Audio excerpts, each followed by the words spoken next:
কুমড়ো পাতার এই রেসিপিটি একবার খেলে পাশে থাকা মাছ মাংসের দিকে কিন্তু নজর পড়বে না, এতটা সুস্বাদু হয় এই রেসিপিটি খেতে।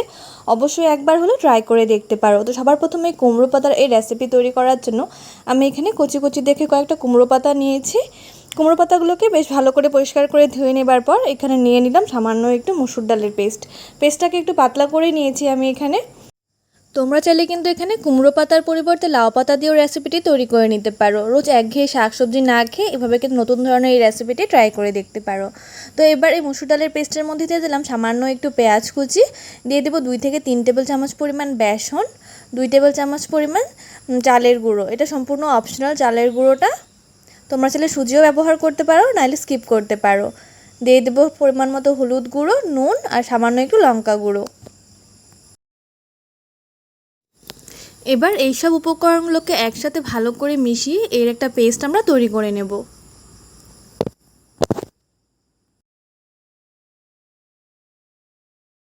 পেস্টটা কিন্তু পুরোপুরি তৈরি করা হয়ে গেছে, দেখতেই পাচ্ছ খুব বেশি কিন্তু একটা পাতলা করিনি, একটু ঘন করে ব্যাটারটা আমাদের তৈরি করে নিতে হবে। পেস্টটা তৈরি করে নেবার পর এবার এর জন্য আমরা একটা মশলা রেডি করে নেব। তো মশলা তৈরি করার জন্য এখানে নিয়ে নিয়েছি 4টে কাঁচা লঙ্কা, দিয়ে দেবো একটা বড় সাইজের টমেটো কুচি আর একটা মিডিয়াম সাইজের পেঁয়াজ কুচি।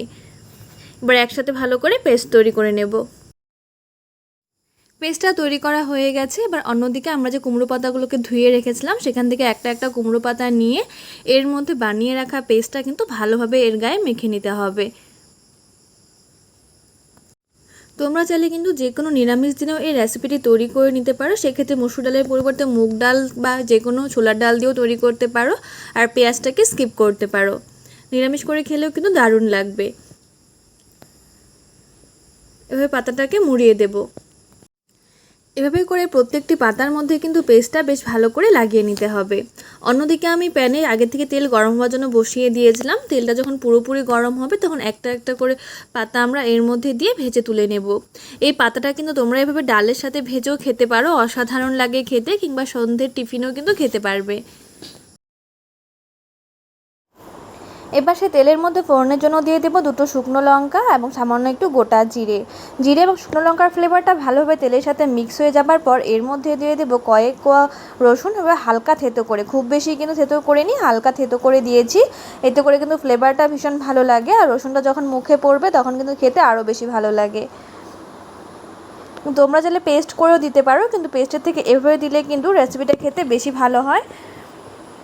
রসুনটা হালকা একটু ভাজা ভাজা করে নেবার পর এর মধ্যে দিয়ে দেব টমেটো এবং কাঁচা লঙ্কার পেস্ট। টমেটো এবং কাঁচা লঙ্কার পেস্টটা দিয়ে কিন্তু একসাথে মশলাটাকে ভালো করে কষিয়ে নিতে হবে। টমেটোটা যখন হালকা কষানো হয়ে যাবে, মশলা থেকে যখন একটু তেল ছেড়ে দেবে, তখন এর মধ্যে দিয়ে দেব বাকি গুঁড়ো মশলাগুলো। গুঁড়ো মশলার মধ্যে আমি দিয়ে দিচ্ছি 1/2 টেবিল চামচ পরিমাণ জিরে গুঁড়ো, 1/2 টেবিল চামচ ধনে গুঁড়ো, সামান্য একটু লাল লঙ্কার গুঁড়ো, নুন আর হলুদ গুঁড়ো দিয়ে ভালোভাবে কিন্তু এই মশলাটা কষিয়ে নিতে হবে। মশলাটা যেন পুড়ে না যায় তাই সামান্য একটু জল দিয়ে কিন্তু মশলাটাকে ভালো করে কষিয়ে নেব। মশলাটা যখন পুরোপুরি কষানো হয়ে যাবে তখন এর মধ্যে দিয়ে দেব একটা বড় সাইজের আলু সেদ্ধ করা। আমি এখানে আলুটাকে সেদ্ধ করে ব্যবহার করেছি, তাই মশলা কষানোর পরে দিয়েছি। তোমরা চাইলে কিন্তু আলুটাকে আগে ভেজে তুলেও নিতে পারো।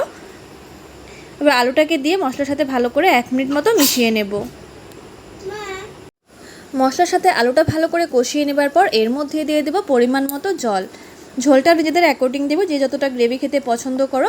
তথাপিও কিন্তু এই রেসিপিটা একটু মাখো মাখো খেতেই ভালো লাগে। ঝোলটা যখন পুরোপুরি ফুটে উঠবে তখন কুমড়ো পাতার বড়াগুলো এর ঝোলের মধ্যে দিয়ে দেব।